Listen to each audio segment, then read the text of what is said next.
Identifying chords with Roman numerals based on a key signature. So in order to do this, you need to know how to identify key signatures. Alright, chords in root position. What I've done here is I've written out a C major scale. Right now there's no chords, obviously. A chord has 3 notes to it. So in order to make each of these into chords, we're going to add a third and a fifth above each one. So for the C, I'm adding an E and a G, and then a F and an A, and I just follow the pattern.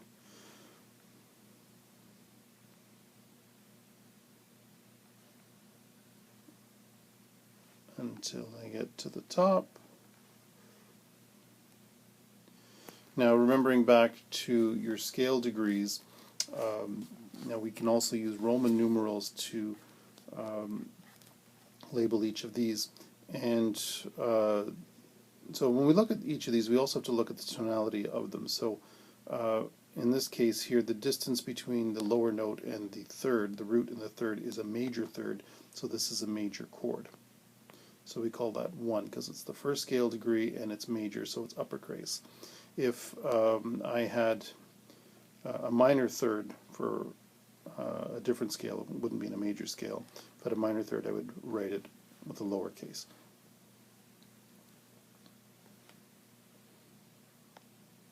Okay, so as I look at each one of these chords, I need to determine whether they're major or minor. And so this is a minor third, this one's major for 4, we have major 5, minor 6th. 7 is a little bit different because even though it's a minor third between these two notes, it's a diminished fifth between the bottom, the root, and the fifth. So this is a 7 diminished chord. Okay, and that's the little diminished symbol, that kind of like a degree symbol there. And then we go back to 1 at the top. Okay, now this pattern is the same for all major scales. They all have that same pattern. So later on in the tutorial, you'll see once we determine what step of the scale a chord is, you can just refer back to this pattern of major and minor to determine whether it's major, minor, or 7 diminished. Alright, sometimes you'll have chords that are not in root position, and you saw in the previous slide there that they were a third apart each time. So as I look at these two chords, they are not in root position. In this case we have a third here, but then we have a fourth. So this is a third and this is a fourth. Over here we have a third between the upper two notes, but we have a fourth between the bottom two notes. So one of the things that you'll be doing is you need to convert these back into root position, or closed root position more specifically. And all that means is that you have the notes stacked so that they're thirds apart. These are both inversions, and you can fix these very simply by taking the one that's furthest away from the others and bringing it either down or up an octave. So in this case I'm going to take this note and redraw it down here. So I would get the low C, and then I'd have E and G. And over here I can take this one and move it up an octave, and I can put the G there, E, and C. So both C chords in this case, C, E, and G, just different octaves. But that's how you move them from being in an inverted state to closed root position. Here's just another example. This one's a little wider spacing. You see you've got a sixth here, and then you have a fifth between the top two notes. In this case you may need to move more than one. So we'll start with the bottom note. We're going to move this up here. Okay, so we have the D, and actually when you look at this one you can see that that solves our problem there. Now they're just thirds apart, so that's good. So that's a BDF chord.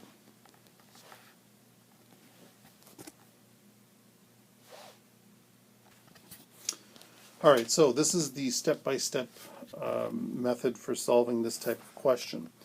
First thing you need to do is to rewrite the chord into closed position, if necessary. If the chord is already in thirds spacing, then you can just leave it alone. Step 2, you need to look at the key signature and identify what that is. Step 3, determine the scale degree of the root. So once you've got the chord in root position now, take that bottom note, what degree of the scale is that for the key signature? And step 4 is to apply the appropriate Roman numeral to the question. Okay, example.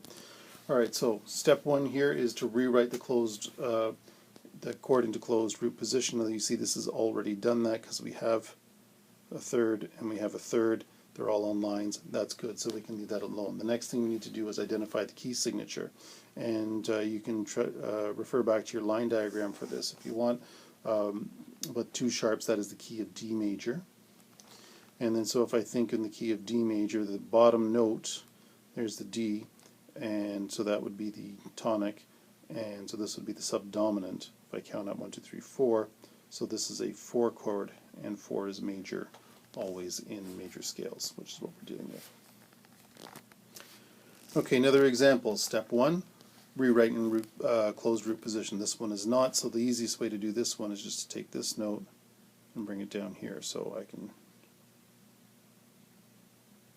Now I'm in closed root position. They're a third apart. This is great.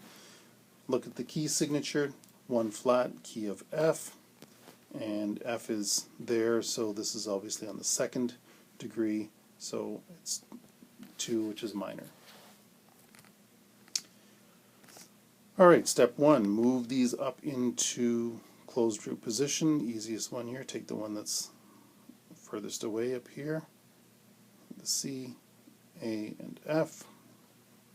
Look at your key signature, 2 flats is B flat major,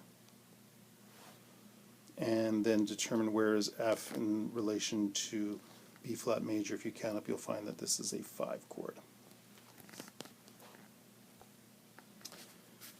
Okay, again, step 1, take that one, we're going to make this into root position, we're bringing that down, rewrite the chord. Key signature 4 sharps is E major, and this then is D in E major is the 7th, so this is a 7 diminished chord. Last example for you here. In this case, we can take that D and move it up here. Now we're in closed root position, and you see that the root is B. Key in this case is 3 sharps is A major, so B is the 2nd degree of A major, so this is 2. Okay, and that's it.